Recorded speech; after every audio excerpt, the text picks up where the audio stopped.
like to start today's sermon with a statement. The statement is that there is far more to living than just physical living. And that's what Jesus is talking about in the gospel. He's talking about how we need to look past that of our physical needs. The people that had been received the breaking of the 5,000, last week we spoke about how Jesus broke bread and fed 5,000 from 5 loaves of bread and 2 fishes. Those people followed Jesus not because they knew Him spiritually, but because they knew Him physically. They wanted that opportunity to actually be able to grasp on to that need, that they would never have to worry about where they're going to receive their next meal from. You know, a couple of you, and many more, bought a lotto ticket yesterday because the winning lotto was 140 million rand. I mean, with that, you wouldn't have to do anything ever again. No worries and cares. Everything would be looked after. And I promise you I'd give 10% to the church. But that's not what it's about. It's about that desire that these people had of chasing after the physical. And Jesus has to explain to them that it's not about the physical alone, but also about the spiritual. And so He starts moving them through that of the bread or the manna that they receive from heaven, so that they understand that it is far more about the spiritual bread than about the physical bread. He says to them, they misquoted the passage and they say that Moses gave them bread. And Jesus says, no. It was my Father that gave you the bread. It wasn't Moses. And then He says, I am the bread of life. I am the living water. Whoever comes to me shall never hunger or never thirst. And that is from a spiritual perspective that He talks about. And so we see that life is far deeper than just a physical hunger and thirst. It is about a spiritual hunger and thirst too. But it doesn't always translate just to the Spirit. But we try to get life on our own terms. We like the spiritual side or the physical side to be on our own term, not on the term of what God sets to us, not that what we should be doing. I can guarantee you now that anybody that came up with a formula of ice cream that won't put an inch of weight on you will be a multimillionaire. Because you could eat as much ice cream as you like, but it must taste like ice cream, not like a fandangled, just water that's sort of been flavored. And it's the same thing. In our spiritual life, we want the same. We want a spiritual light life, but we want the depth that comes from that of the Spirit.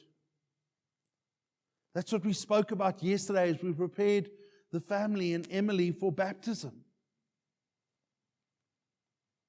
This is not the be-all and end-all. It's not about the water that I pour over Emily's head. That is a symbolism. It is about the journey that Emily starts today with her mom and dad and with her godparents or godmothers. It is as she goes on to seek that new understanding.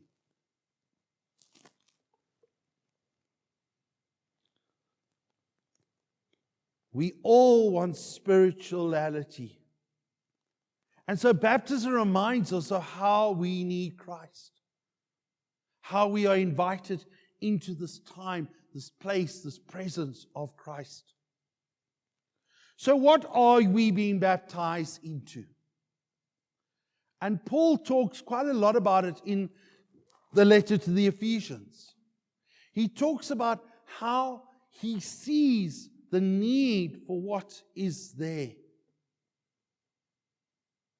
If we look at the temptation that Jesus has when he goes to the desert, the wilderness, The temptation comes in three different ways.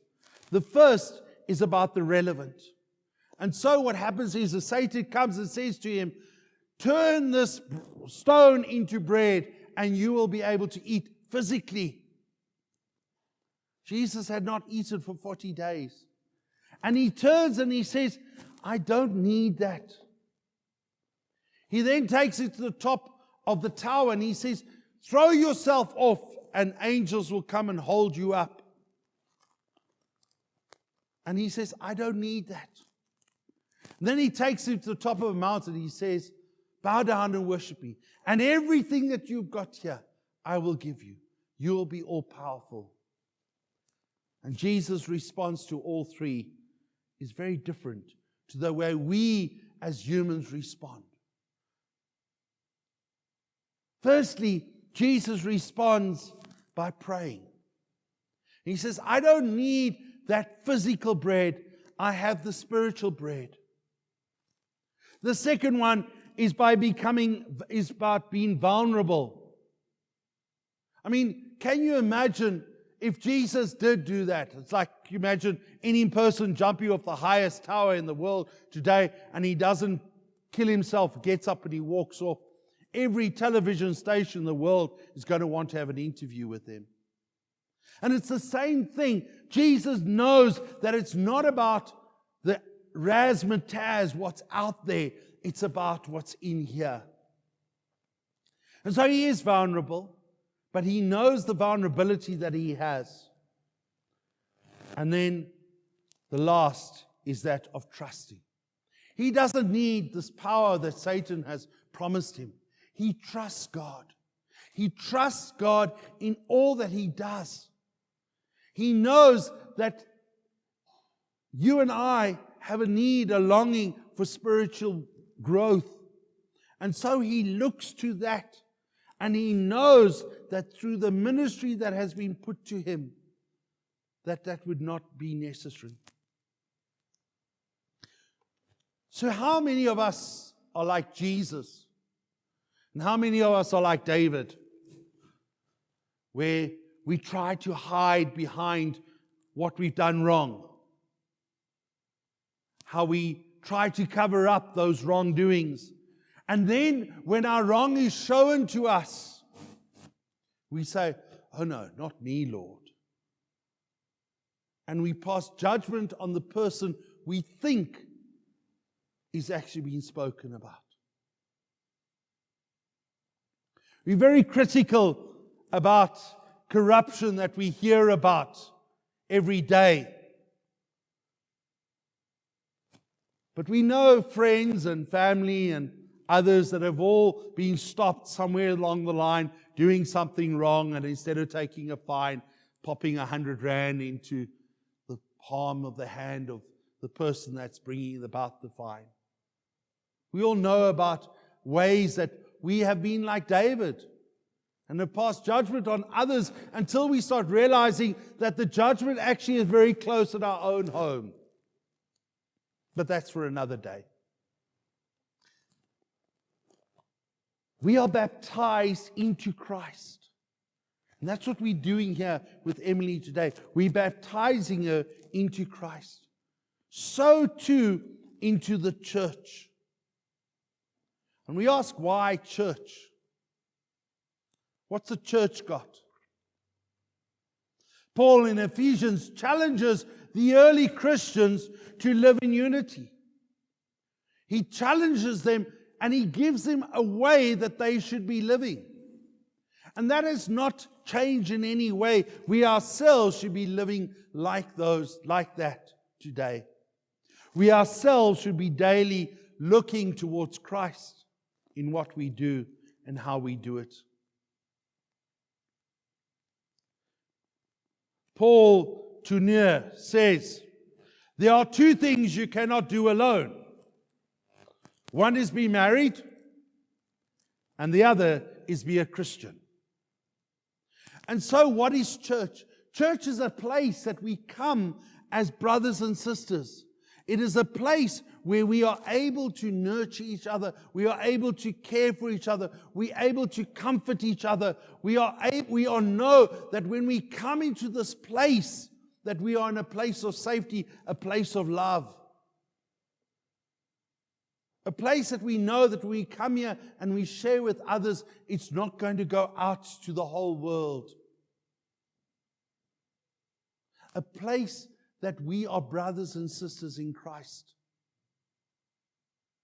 That's important for us to remember of what that is all about, what the church is about. I shared yesterday with Catherine and Michael that many people have said to me, how's the church going? And I say, it's going really well. And they say, oh, so how's your numbers grown? I said, well, we've gone from 3 tables after church for tea to 6 tables after church for tea. I think that's a good growth. They look at me, they say, oh, what about the numbers in church? I said, no, I'm not quite sure about those. But it's about talking and walking and being with each other. We've got a couple of fundraisers coming on. They fundraisers so we can raise a little bit of money, but the main purpose of them is actually so we can get together as a family and have a meal together and have some fun together and get to know each other. So we've got 37 tickets left and 35 tickets of televisions that we're giving away and 35 tickets for the high tea. But the whole point of it actually is not about the raising of the funds. That's secondary.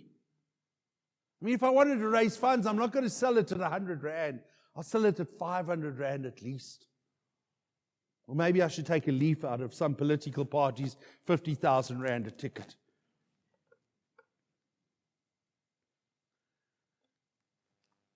In the church, there is greater level of brokenness. Not because there isn't brokenness out in the world, but because we can bare ourselves, make ourselves vulnerable, that others can care for us. There's a greater level of appreciation for mystery. As we come alongside, you're not going to know all the answers. There's going to be mystery in our spiritual walk of life. That's part of the message that God brings us. As soon as you know anything, it gets boring. You don't do it again. Those who do crosswork or Sudoku, you don't do the same one over and over again and see if you can beat your time for the last time. You do another one because that's more challenging. It's the same thing. Our spiritual life has to be a time of growth. I shared with Michael and Catherine yesterday, if Emily says to them after her first year at school, Ma, Dad, I really enjoyed that year at school. I'm going to stay in the class for another year. They're not going to say to her, oh, wow, Emily, that's a fantastic decision. You do that, my girl. They're going to say, no, Emily, let's talk about this. We need to move you on. It's the same thing. Why is it spiritually we content and comfortable to remain where we are, still on our knees crawling, not on our knees praying? There's a great ability to wait for God. One of the problems we have in the world today is we like fast food. McDonald's, if you haven't waited for longer than 2 minutes, you're going to get your meal for free. Okay, not in South Africa. But it's the same thing. We sort of sit there thinking, wow, God, you need to answer the prayer now, like sort of before I've even prayed it, you know what I'm praying, so just answer it before I even prayed it. It's the same thing, but it's about a waiting on God, about an ability to actually come and rest in God. When I started meditation many years ago, after a minute I sort of looked down and go, oh my goodness, I thought that was like an hour. Now, after half an hour, you look down and you go, wow, where's the time gone?